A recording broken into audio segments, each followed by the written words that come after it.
Podcasting my life?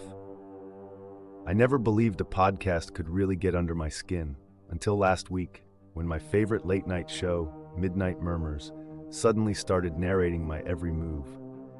At first, I thought it was some uncanny coincidence. The host's voice, smooth and low, described someone brushing their teeth, scrolling through their phone, even the exact way I microwaved my leftovers.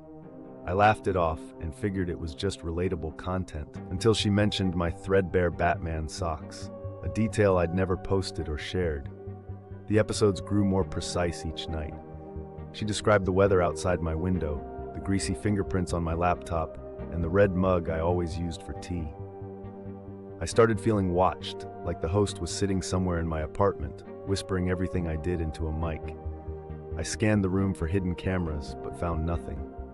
Even so, I kept listening, a stubborn part of me desperate to hear what would happen next, while another part prayed it was all just an elaborate prank.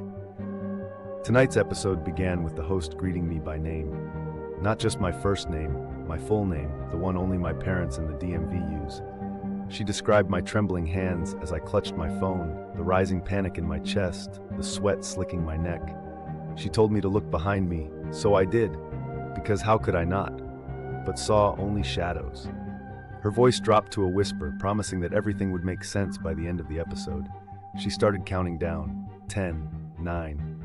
Each number matched my frantic heartbeats. At 1, the podcast's audio cut out. For an instant, the room was silent. Then from my phone's speakers, I heard my own voice. Raw, terrified, screaming for help. The podcast had already recorded what was about to happen to me, and by the time I realized it, something cold pressed against the back of my neck.